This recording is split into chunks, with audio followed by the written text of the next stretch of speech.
हाल ही में मध्य कश्मीर में Baltal base camp के पास अचानक आई बाढ़ के कारण भूस्खलन हुआ।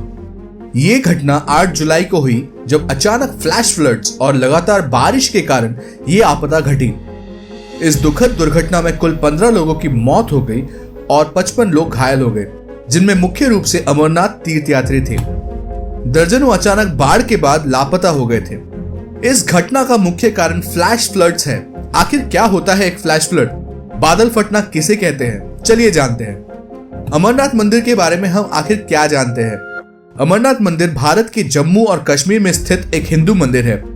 ये गुफा जम्मू और कश्मीर की ग्रीष्मकालीन राजधानी यानी समर कैपिटल श्रीनगर से लगभग 100 किलोमीटर दूर पहलगाम शहर से होते हुए 3888 मीटर की ऊंचाई पर स्थित है। यह मंदिर हिंदू धर्म के एक महत्वपूर्ण हिस्से का प्रतिनिधित्व करता है। अमरनाथ यात्रा इस साल 3 साल बाद फिर से शुरू हुआ, जो कोविड के चलते रोक दिया गया था।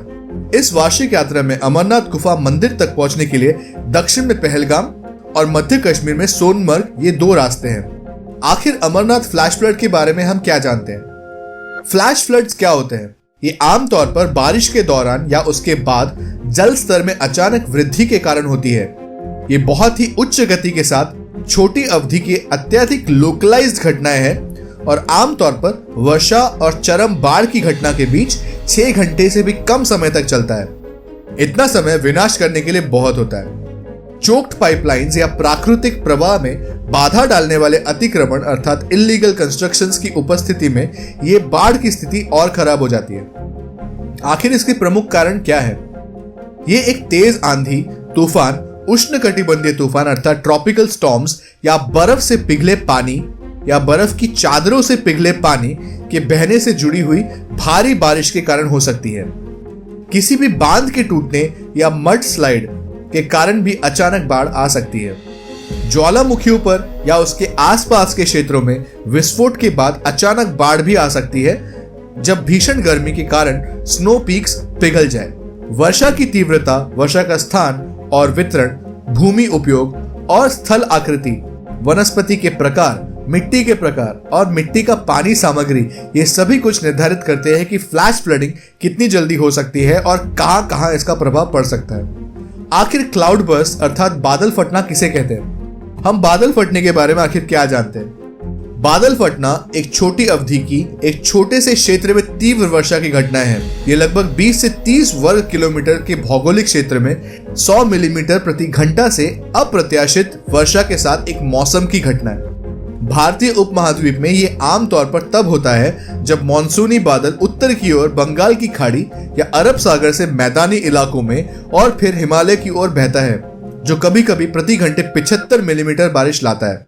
लो टेम्परेचर और धीमी हवाओं के साथ रिलेटिव मॉइस्चर और क्लाउड कवर अधिकतम स्तर पर होता है, जिसके कारण बादलों की एक उच्च मात्रा बहुत तेज दर से कंडेंस होती रहती है और इसके परिणाम स्वरूप बादल फट सकते हैं। जैसे जैसे तापमान बढ़ता है, वातावरण अधिक से अधिक नमी धारण कर सकता है और ये नमी कम अवधि के लिए बहुत तीव्र वर्षा के रूप में बरस पड़ती है, शायद आधे घंटे या 1 घंटे के लिए, जिसके परिणाम स्वरूप पहाड़ी क्षेत्रों में अचानक बाढ़ आ जाती है और शहरों में इसे शहरी बाढ़ कहा जाता है। आखिर बादल फटना वर्षा से कितना भिन्न होता है? बारिश अर्थात बरसात एक बादल से गिरने वाला कंडेंस्ड पानी है, जबकि बादल फटना अचानक भारी बारिश का तूफान है। प्रति घंटे 100 मिलीमीटर से अधिक बारिश को बादल फटने के रूप में वर्गीकृत किया गया है। बादल फटना एक प्राकृतिक घटना है, लेकिन एक काफी अप्रत्याशित अर्थात अनएक्सपेक्टेड रूप से बहुत अचानक और पूरी तरह से भिगा देने वाली तूफानी बरसात होती है। आखिर बादल फटने के क्या परिणाम होते हैं? बादल फटने के परिणाम स्वरूप बाढ़, भूस्खलन अर्थात लैंडस्लाइड्स, मड फ्लो और लैंड केविंग जैसी घटनाएं हो सकती है, जिससे भारी मात्रा में जान और माल को हानि पहुंचती है। आखिर अमरनाथ गुफा जैसे पहाड़ी क्षेत्रों में बादल फटने की घटना इतनी आम क्यों होती है? पहाड़ी इलाकों में कभी कभी बारिश नहीं होती है, भले ही बादल नमी से भरे हो और बारिश की बूंदों में बदलने के लिए तैयार हो। ऐसा इसलिए है क्योंकि बहुत गर्म हवा का प्रवाह ऊपर की ओर बढ़ रहा होता है और बादलों को जमीन से दूर ढकेल देता है। नीचे गिरने के बजाय हवा की धाराओं द्वारा बारिश की बूंदों को और ऊपर ले जाया जाता है।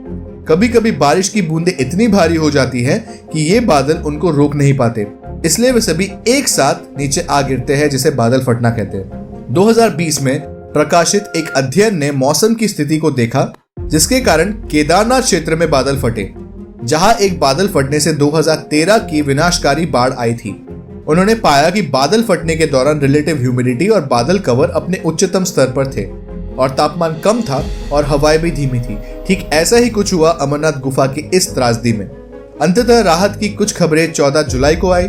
जम्मू कश्मीर के एलजी ने कहा कि सभी लापता लोगों का पता लगा लिया गया है। पीसीआर वैन्स को लापता व्यक्तियों के बारे में करीब 200 कॉलें आई थी और बाद में सभी व्यक्तियों का पता लगा लिया गया था।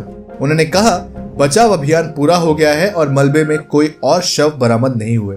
ये पूरी तरह से एक प्राकृतिक आपदा है, पर क्या इंसानी गतिविधियां इसे और गति प्रदान नहीं करती? बिल्कुल करती है। हमारे दिनचर्या के काम जिससे हम अपने आसपास के पर्यावरण को क्षति पहुंचाते हैं, अगर हम करना बंद कर दें तो बिग पिक्चर ये होगा कि इससे ग्लोबल वार्मिंग कुछ हद तक तो कम हो सकती है, जिसका सीधा सीधा असर ऐसे त्रासदियों पर पड़ेगी। उम्मीद करता हूं कि आपको ये वीडियो पसंद आया होगा, तो बिना वक्त गवाए इस चैनल को तुरंत सब्सक्राइब कर लें और बेल आइकन भी दबा दें, ताकि आगे आने वाली सभी वीडियोस का अपडेट आपको समय रहते मिलता रहे। इसे अपने दोस्तों के साथ शेयर भी करें और लाइक करें। धन्यवाद।